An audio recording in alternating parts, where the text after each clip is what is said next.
Here we go. At CrossFit Lincoln, our passion is positively impacting and changing lives by creating a strong, brave, healthy community through education. We talk about nutrition, fitness, mindset, and more.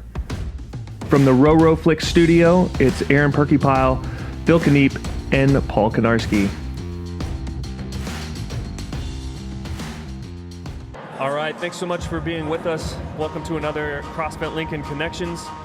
We're here at the Bay in Lincoln, Nebraska.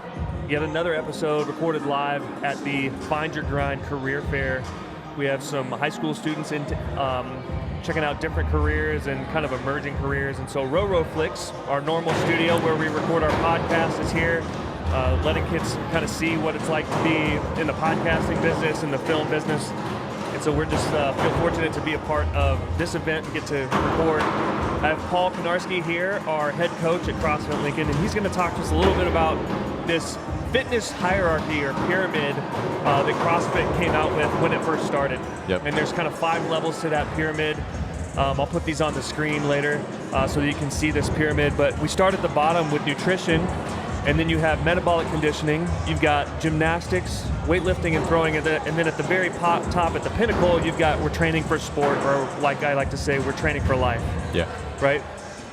But we had a kind of a conversation for quite a long time in the gym about that kind of foundational level. We've got nutrition, and 2 or 3 months ago, I think we had a fitness challenge in the gym that said get at least 7 hours of sleep last night, or every night.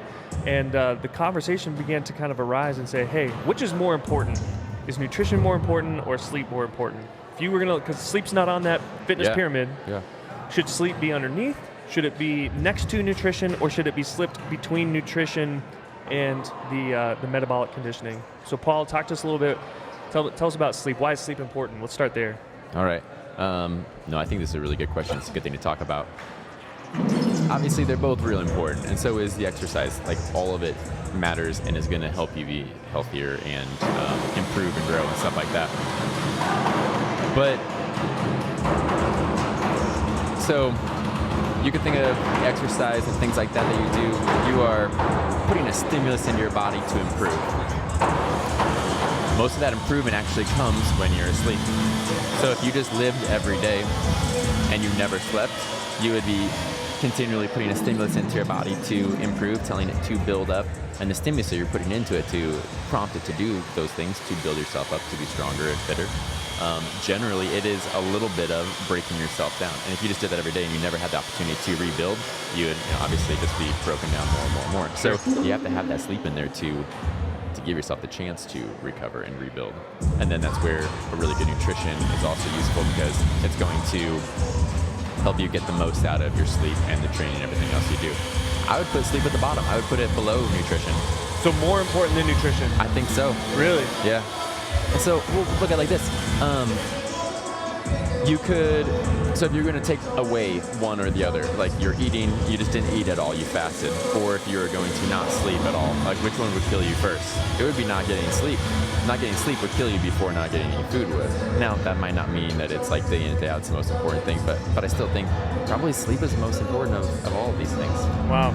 I think it, when you pay attention to what you eat, when you're fatigued, it's way harder to make good decisions about what you eat. Yeah. Right? We reach for the convenience, especially then. Oh, and usually the thing that's convenient isn't the most nutritious, right? Yeah. It could be a little more detrimental to our overall health. So now I'm not only sleep deprived, but I'm eating things that aren't as great for me.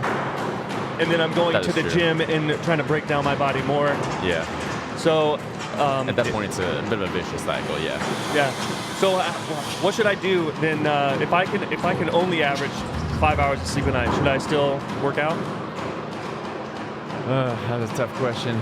Okay, I will say this: if you are in a period of sleep deprivation or not eating or something like that, some strength training helps to preserve lean muscle. So there's an argument to be made, like, well, if you are not going to get any sleep, and that's just all there is to it, or not adequate sleep, and that's just all there is to it, maybe you should try to be consistent. You don't have to kill yourself in the gym, but do something to keep yourself moving. There's an argument to be made for that. Sure. But man, if you're only getting 5 hours of sleep for a couple nights in a row, skip your workout and take a nap. It's going to be much more beneficial for you in the long term. You might feel better too. Yeah. I listened to Ben Bergeron's podcast. I think you probably listened to that, Chasing Excellence. And in one of his 2-minute drills, he talks about, hey, if you're in a job that doesn't allow you to get 7-8 hours of sleep, maybe you're a law enforcement officer or a firefighter, maybe you're a medical professional that's working nights. You know, my wife worked in the ER for 10 years, you know, overnights. Just felt, it was just awful, right? Sleep patterns are all over the place. His first response was, quit your job. But then if you can't, like if that's not the thing, like then you have to start paying attention, a lot more attention. I know we have medical professionals in our gym that are working nights, and their shifts are all over the place, and it might be 2 or 3 in a row, or it might be one here and then 2 days another one, and then or they might work 6 in a row. We have firefighters in the gym and law enforcement officers in the gym that are similar. Like their schedules are just crazy. So yeah, I love the idea of like take care of yourself. Have you read anything about power naps? Because I grew, you know, when I was in college, I learned how to power nap. Okay, so there's a book I read, or actually I listened to, but anyway, it's called Why We Sleep. And it talked about power nap. And the goal, they were trying to get airline pilots to take a nap before they would do their flights, like longer flights, right? So that, you know, because it was safer, they would have better outcomes if they did that. But they couldn't get them to do it because it sounded like a weak thing, like, oh, you need to take a nap before you go fly for safety. You're not tough enough to handle this. So that's where the name Power Nap came about. They started naming it Power Nap, like, no, this is power. When you need this, you're going to be better. Any sleep is better than no sleep. And so if you can do that, but if you're going to do it, you need to either do what you can do, but you probably feel better waking up out of your nap if you have a bit of a shorter nap, or if you shoot for about a 90-minute nap or an hour-and-a-half nap, because our sleep goes in roughly 90-minute cycles, and as you get toward the second half of that, that's when you get in that deep sleep, and you're going to wake up, you know, if you wake up right in the middle of your deep sleep, you're going to feel real groggy and not feel very refreshed. Yeah. So, yes, if you have 20 minutes, 25 minutes, take a short power nap. You're probably going to wake up feeling refreshed and feeling better and sharper and stuff like that. And then otherwise, see if you can get yourself like a 90-minute nap. Kind of one or the other. I have a friend who swears by, he gets up at like 3:45, he's in the gym by 4 a.m. every morning. Not our gym, we're not open at 4 a.m., I'll tell you that right now. But he says, you know, between 1 and 2 every day, he takes a 7-minute nap.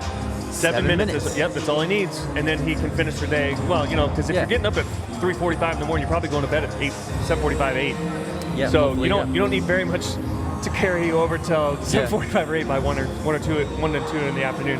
But for me, I found that somewhere between the 10 to 20 minute mark has kind of been the sweet spot. If I've got to coach a class, but I'm really tired, I can sneak off, find a little quiet corner, get 15-minute nap in, and then I can come back to the office and Paul and Emily make fun of me for sleeping in the kids' room. So, okay, that actually reminds me of, I guess it was last month's challenge, which was to try to spend some time outside. The goal was to try to spend 20 minutes outside. If you can take like a short nap, do it by all means. If for whatever reason you're not going to take a nap or don't want to or can't take it, maybe try to go outside for a little walk, or at least stop doing anything that you're paying attention to, say off your phone and stuff like that. Just let your mind relax and calm down, and you'll get some of the benefit you would get taking a short nap. Yeah. If you can take the nap though. You can refresh yourself with activity. You can refresh yourself with inactivity through a nap, maybe. If you can get some sleep, get some sleep. I like that. How often do you take a nap? Not very often. Really? You got a newborn baby at home? You don't take a nap very often? Okay, here's what happens when I take a nap though.